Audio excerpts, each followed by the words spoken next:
Hello my dear students. Lockdown चल रहा है, आप सब लोग घर पर ही हैं और सभी बोर भी हो रहे हैं, मुझे पता लगा है। मैंने सोचा क्यों ना आपको एक कहानी सुनाई जाए, इसलिए आज मैं आप सब लोगों के लिए एक अच्छी सी कहानी लेकर आया हूं। ये कहानी है एक लड़के के बारे में जिसका नाम शिवम होता है।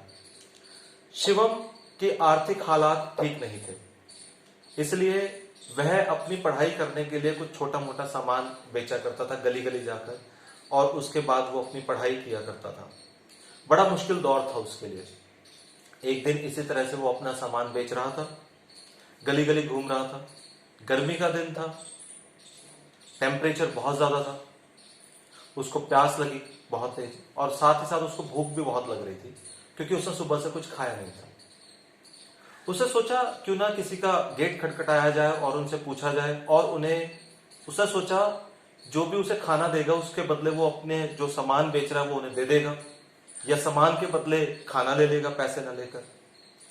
इस तरह से उसने एक गेट खटखटाया कुछ हिम्मत जुटाकर। बड़ा मुश्किल था हालांकि उसके लिए इस तरह से करना। तभी वहां से एक लड़की आई, उसको देखकर वो होपलेस हो गया और उसने खाने की बजाय, खाना मांगने की वह हिम्मत ना जुटा सका, इसलिए उसने एक गिलास पानी मांगा। वो लड़की एक गिलास पानी की बजाय उसके लिए एक गिलास दूध लेकर आई, क्योंकि लड़की बड़ी समझदार थी। उसने देख लिया कि लड़का धूप के समय में सामान बेच रहा है तो ऑब्वियसली इसे प्यास भी लगी होगी और भूख भी लगी होगी, इसलिए वो उसके लिए एक गिलास दूध लेकर आई। लड़का बड़ा आश्चर्यचकित हुआ यह देखकर कि लड़की उसके लिए एक गिलास दूध लेकर आई। लड़के ने दूध पिया, उसकी भूख शांत हो गई। उसने उनसे धन्यवाद बोला। लड़की कहती है कोई बात नहीं। धीरे धीरे वो आगे चला गया। उसे हालांकि बहुत अच्छा फील हो रहा था ये सब देखकर।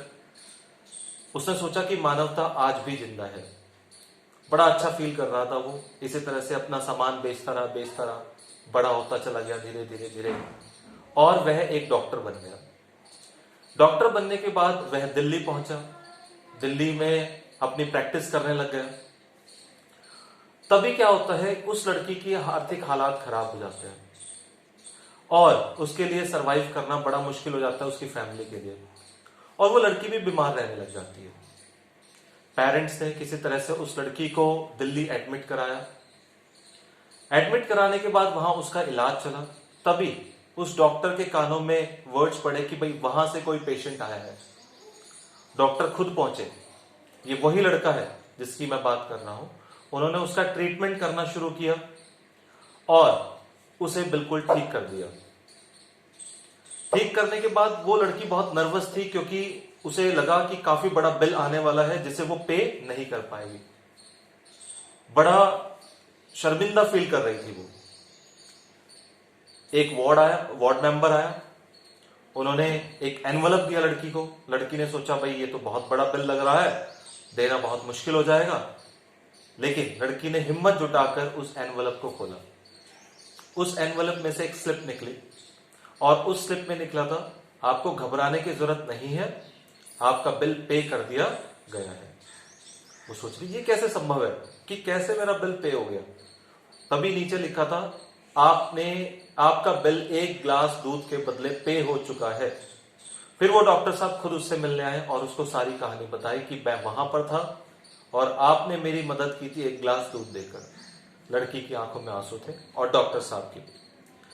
तो इस बात से हमें पता लगता है कि मानवता आज भी जिंदा है। लेकिन मैं आपको ये कहानी क्यों सुना रहा हूं आज, क्योंकि आपको पता है लॉकडाउन का टाइम चल रहा है और काफी सारे लोग हमारे आसपास आज मुसीबत में हैं। जी हाँ, और अगर आपको ऐसे लोग आज नजर आ रहे हैं जो मुसीबत में हैं, तो आप उनकी हेल्प करना ना भूलें। वो हेल्प किसी भी रूप में हो सकती है। आप उन्हें खाना खिलाएं, आप उन्हें पानी पिलाएं, किसी भी तरह से, जिस तरह से भी आप हेल्प कर सकते हैं आप उनकी हेल्प करें आसपास के लोगों में। कहीं दूर बाहर निकलने की जरूरत नहीं है आपको बिल्कुल भी, क्योंकि उसके लिए प्रशासन पूरी तरह से लगा हुआ है। आप अपनी तरफ से जो भी बन सके वो उस तरह से कर सकते हैं, या आप पीएम केयर्स फंड में पैसे डोनेट कर सकते हैं। यह भी एक तरीका है हेल्प करने का। सीएम केयर्स फंड में डोनेट कर सकते हैं। इस तरह से हम इस कोविड-19 की लड़ाई में जीत हासिल कर सकते हैं। और अगर आप कुछ नहीं कर सकते तो आप अपना घर बैठे और अपनी पढ़ाई करें, यह सबसे जरूरी चीज है। और इस कहानी को अपने दोस्तों के साथ भी शेयर करें, जिससे उन्हें भी कुछ सीखने का मौका मिले। Thank you very much.